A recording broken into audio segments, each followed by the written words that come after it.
Good afternoon. This is Jason D coming live back at you. It's been almost a week, 2 weeks or so since I've posted a video here on Film Fanatic. I'd like to say hello again to everyone. What had happened was basically my I had to get a new computer. So my other computer is pretty old, and a lot of the keypad, there's certain things around the keypad that were basically locked and I couldn't use it. So I couldn't type anything, and the computer was like from 2018, I think. I didn't realize it was quite that old. But anyway, so I had to get a new computer, so I just got one, got this all set up. So I'm really excited to be back back at it. I can start posting videos again. And in the time being, I've been, obviously been watching a ton of movies. I got, I'm sitting on a huge list of movies that I can't wait to talk about. I got a nice load of movies up at Bull Moose about, I think it was like 2 weeks ago or a week ago. I went up there. I hadn't been to back to Bull Moose in quite a while, and I went back and treated myself because I was obviously having to cut back a little bit with expenses, and then Christmas, the holidays, and everything. So I took it upon myself to just have a my own personal day, and I went to Bull Moose and got some really spectacular movies. And then there were some other movies that I got that I had been sitting on and I hadn't watched them yet. So all kinds of great movies coming, great movie shows coming up. The other show that I want to do, which is going to be coming up here on Film Fanatic, is I went to, and I saw it last weekend, and I went to go see the new Wolfman movie by Lee Winnell, and I saw that last weekend. I think it was, yeah, last Friday. And so I've been chomping at the bit to talk about that movie. I'm kind of late in the game as far as that goes because of the delay, but hey, it could be a lot worse. So that's going to be coming up. I'm going to be doing a big review for that. That movie was one of the biggest, I don't know, kind of underwhelming and kind of one of the most disappointing films that I've seen this year. It was something I was really interested and excited to see. So, but stay tuned for that. So, starting things off, since it's been a little bit of time, I wanted to do a special show, and this is going to be a special show about one of my one of my gods, I guess. One of the most iconic figures, I think, in film. One of the most important filmmakers and artists in general in the entire world, and for me, has kind of always been a personal hero, and that was David Lynch. And David Lynch passed away about, I think it was like a week and a half ago. It was right around the time when my computer was not working, and I was setting up to do a big show on David Lynch. And so today's show is going to mainly be about just the man himself. Things that so many things to talk about or to kind of unpack about his films, him as a director and as a visionary. So many things that, just a long history of where I've been tied to him as a director, as an artist, and how my relationship with his work has really evolved and changed. So there's a lot to talk about, with this passing of such an icon in the world of art and cinema. The first movie I ever saw as a kid, it was a really interesting time because when I was a kid, and I think I might have been in eighth grade or ninth grade. I was probably a freshman in high school. And I remember the first David Lynch movie I ever saw, and also the first movie that I ever saw with the, incredible actors, Nicolas Cage and Laura Dern. That was Wild at Heart. And it was also the first movie I ever saw with the amazing Willem Dafoe. And it was, I remember when I saw that movie as a kid, when I first saw Wild at Heart, I think I saw it on HBO.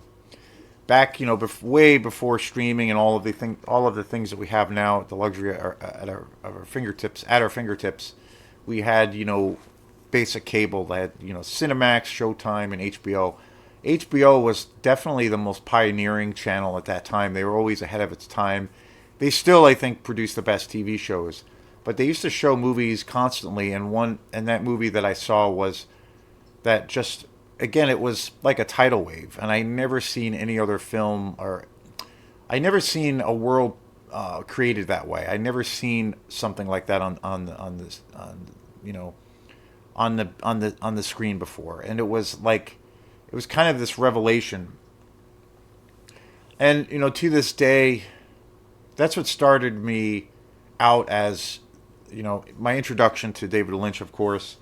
And to this day, my favorite actor, and I've talked about him before in a lot of other videos, Nicolas Cage is my favorite actor. And so, even to this day, and William Dafoe has always been up there also. And so there's so much tied to that movie for me. And right around the time, and I think it was maybe shortly before or after around that time period when I was in ninth grade, I believe that's when the Twin Peaks series had started that David Lynch produced, wrote, and directed. And again, it was like stepping into a dream. It was something like I'd never seen before.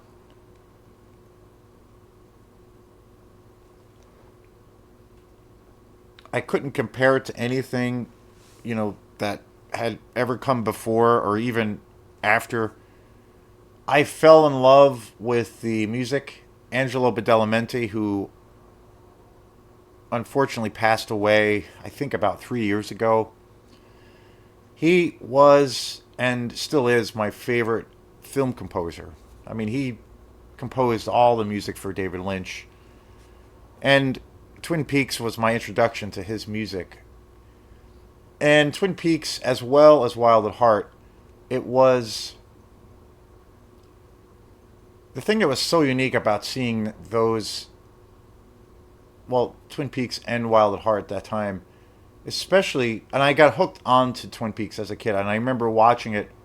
It was a regular, like, syndicated TV show, and I remember watching it every week because it was on like every Monday or every Wednesday, and I would tune into it, and I was a little kid, and this stuff was it was so surreal and strange, and I would say a lot of the content or the kind of the symbolism in that show at that time especially was probably over my head, and it still is. I think there's still so many layers to his work.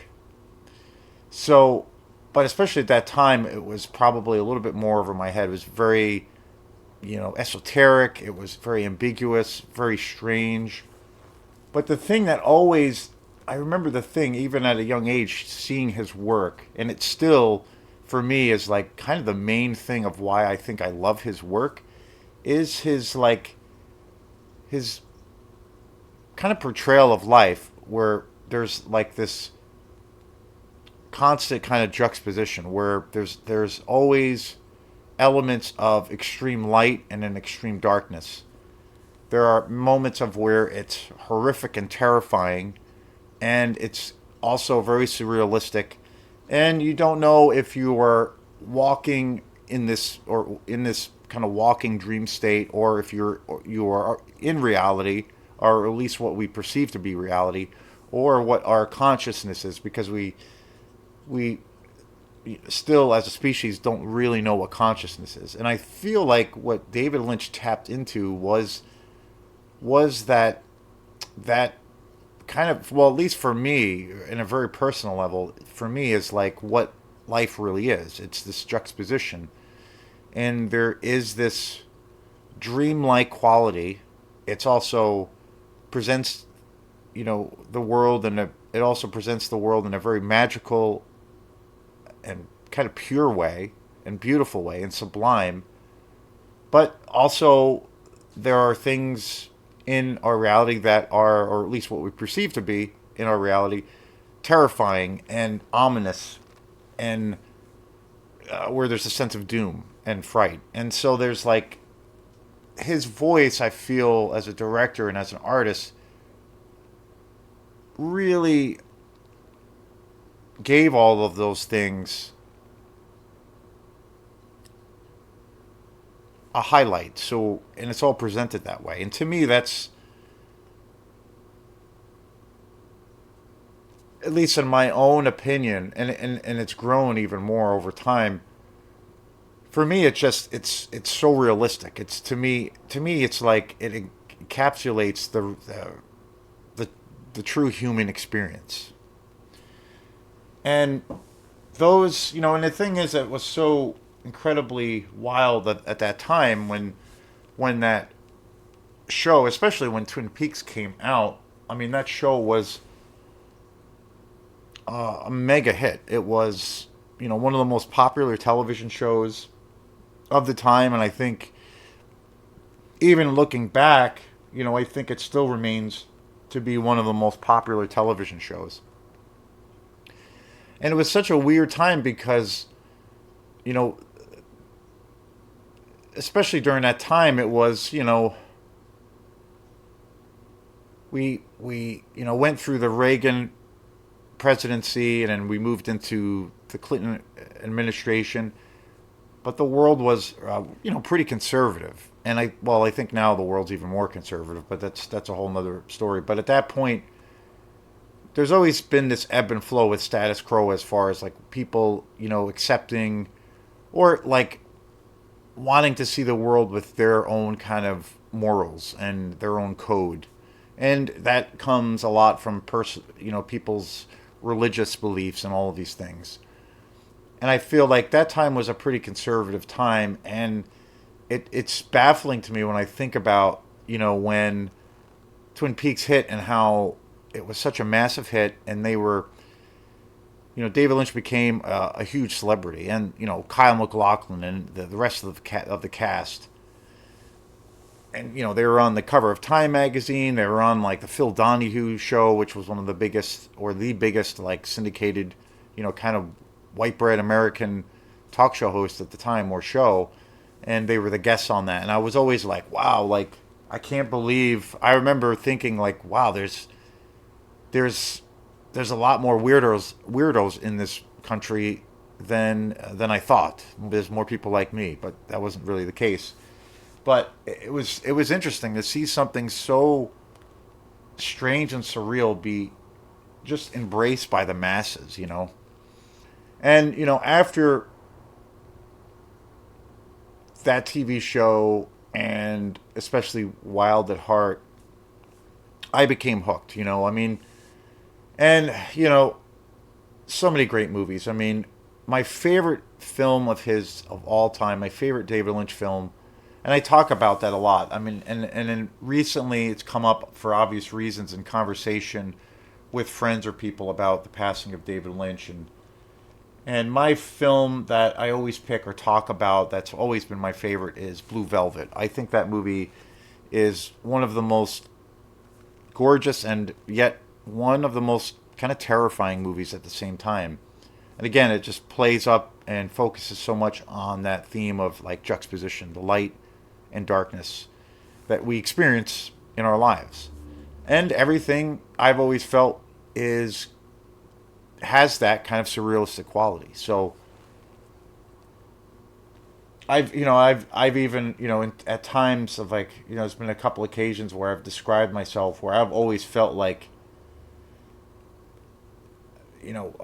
the way I kind of perceive the world and just how I operate, like I could have been an extra in Blue Velvet. Like that's just kind of how I naturally vibe with the world is that way. So it just that film just so resonates with me where I just feel like, wow, like David Lynch gets it. He gets that experience, and I just think it's the most, for me, the most kind of human, the most glorious way, of showing the human experience, on the big screen. Like to me, Blue Velvet is that. But again, David, there's so many great and amazing films in David Lynch's work. I mean, other films like The Elephant Man. I mean, an incredible film. Anthony Hopkins. Just an amazing film. You know, Lost Highway, Mulholland Drive, The Straight Story. The thing that's always interesting too about those two films, The Straight Story and The Elephant Man, those two films are pretty big departures for David Lynch. He really, those films are quite a bit different than his other films. They're much more, they don't have those typical kinds of tropes that he has in his films. They have a little bit more of I don't know, maybe to a degree like a naturalistic kind of view. They're less surreal, but they have a little bit more of a naturalistic view. But and I think it's an interesting thing because there are people out there that I've known, that some folks occasionally that aren't really into David Lynch so much, and they kind of pigeonholed him as being this guy, well, that was like, this really, pretentious kind of director and all of these things. And then, but then when you look at those two films, The Elephant Man and The Straight Story, like they are so far removed from any of his other films as far as like style, like the style that he used in those movies. It's almost hard to recognize his hand in those films to a degree. And of course, the iconic Eraserhead, just a masterpiece. That movie, I remember, I did not see that movie until like I think I was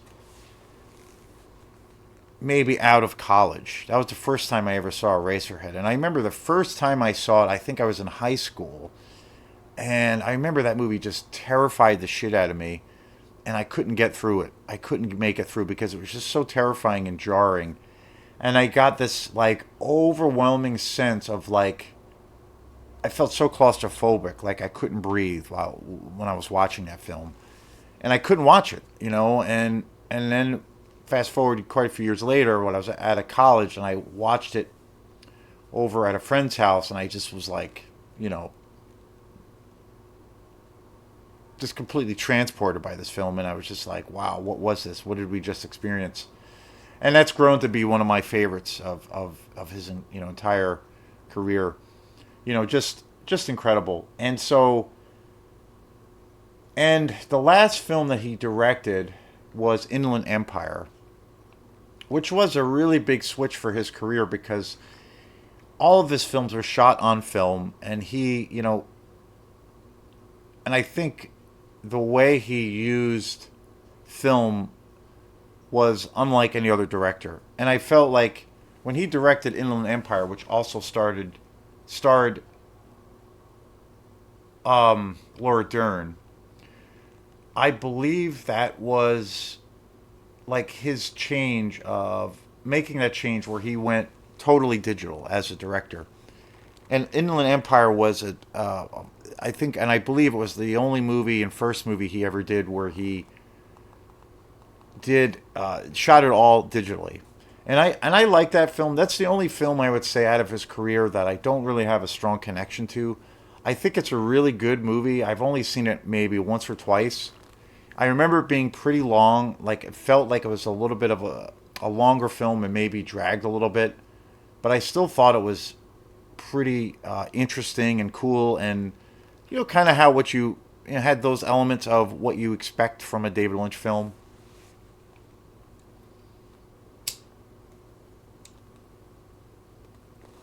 But I remember the problems that I had with it, or problem that I had with it. And again, it's just my opinion, and what does my opinion mean? But the only problem that I thought for me, and it was very I don't know, obvious enough to where it kind of took me out of the movie. I wasn't a fan of when David Lynch. I thought visually that film kind of suffered a little bit because it wasn't because it was digital, and I understand that he kind of made that transition because trying to ease the amount of work to make a film because it is a lot easier digitally. But I think the film looks a lot different. It doesn't have that tone that we all know and love for from his previous work. It doesn't have that mysterious quality to it. But that's kind of a little bit of a nitpicking thing. But I think it was a week and a half ago. I was on Facebook, and a mutual friend that I have who's also into music and all kinds of like eccentric and esoteric kinds of things. He had posted a thing about David Lynch passing, and I was just like, "Whoa!" I was shocked. I was really really shocked. I didn't know he was sick. He had been sick for a few years. Yeah, I had no idea, and he hadn't directed a movie in quite a few years. He did, come back, and he did I think it was a third or fourth season of Twin Peaks, which unfortunately wasn't very good. But um, yeah, and I believe he was 78, but I was really really shocked. And I've always looked to David Lynch as a personal hero and a big inspiration for any of the weird, and wacky music things that I do. I mean, tracing that back, I can trace it back for shit, probably decades at this point. And as far as like, you know, where I became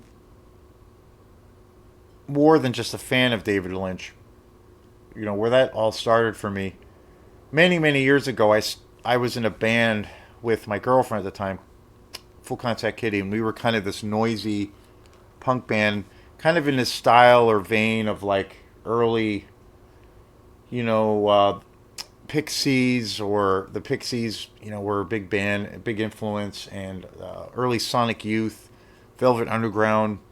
We were also into like Massive Attack and Portishead, LCD Sound System, and a lot of like, you know, experimental stuff, kind of artsy kind of stuff. But we were a rock band, but we also had this thing of where we wanted to present ourselves in kind of this theatrical way, and all of us had this really deep love and appreciation for David Lynch. And we used to talk about his movies all the time, and we would watch them together. I remember one of the movies that we would watch together a lot as a band and as friends and as boyfriend girlfriend was Lost Highway. It was around the time when that had just come out, and so we started to incorporate those kinds of influence into the band. Where I had shot, I collaborated with a friend, and we shot some videos of various women in black and white. Kind of these collage like presentations, and we would project these images on us when we were playing, and we started getting into wearing costumes and makeup, and having we tried to really have this like theatrical thing as a band. We always kind of were turned off, and I still am. I'm not really into the bands that just show up in their jeans and t-shirt and then just plug in and go. And I get it, and and it's cool. But I always love a band when they give you a show and that's like theatrical, and not only as a from the auditory experience, the listening experience, but maybe also visually, where there can be something visually that you will maybe really be interested in. And when we did that pretty much. That band was around for like almost 10 years or so. We got really into presenting the music that way. And I mean, there was obviously a lot of other films that were big influences on us kind of doing that, and we wanted to have everything have this like cinematic quality. But at the end of the day, David Lynch was the biggest influence on us for doing those things. And when that band folded, I eventually joined another band with another friend of mine, Charlie Hendrick, who I've talked a lot about on the show. With him being one of the most, definitely one of the key figures in shaping, my real deep interest in film. we had this band for a few years called Tit City, and that was the first band where it was, yeah, it was really just a fully kind of realized electronic group. And I played drums in that band, but then I also started playing synths a little bit. And we had the electronic element that was always a part of the band in Full Contact Kitty as well, because we were really into electronic music also. But it was very much on the side. We had it in certain songs. But Tit City became where it was kind of first and fully realized as being an electronic group. We had a lot of live, instruments or live players in the band, but I continued and we continued that kind of theatrical element where there was a very theatrical thing to that band as well, using costumes and projected images, all of those things, and then when I started Quantum, my band Quantum about 10 years ago, it was me. I feel like for me, it was trying to take those kinds of things you know take it further and have even more of a bigger influence from films and trying to present things to where it can be really really visual as well as the music. And I owe all of that. I mean, there's so many directors even now. I would say, there's so many directors now, especially that are huge influences on how I kind of run the band and how I put the music together and how we present ourselves as a band with Quantum in so many movies. But I still always have to say the biggest one I have to say is got to be David Lynch. I think if I didn't have David Lynch in my life, you know, these things that I've weird and wacky things that I've done over the years probably wouldn't be as weird. I don't know. So, it's a tremendous loss, and he, just has an incredible legacy as a filmmaker and as an artist. I mean, impeccable. You know, just like a really concise, real consistent body of work. Unlike anyone else, and such a unique visionary. I mean, you can't really compare anything or anyone to him. And I've seen films recently where you can see his influence, and it's just like, it's wild. Like his influence is just staggering as to like what he was able to do for arts and the arts. Just one movie that I can name that I just saw last year, which was probably the best movie I saw last year, The Substance with Demi Moore. Tremendous.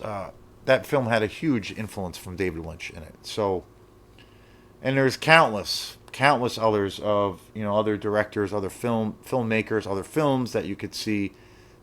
You could see his influence, and he really changed cinema. And he was such a unique artist. There's nothing quite like him on this planet. There'll probably never be anyone like him quite after, now that he's passed, unfortunately. But what an incredible legacy. I mean, one of the greatest, and he truly is he was an American treasure to art, and not just as a filmmaker, but I think as just a true American treasure to just the experience of expressing art. You know, Unbelievable. So I really wanted to do this show, obviously much delayed show about the magic of David Lynch. So yeah, thanks again, and we will see you next time. Peace.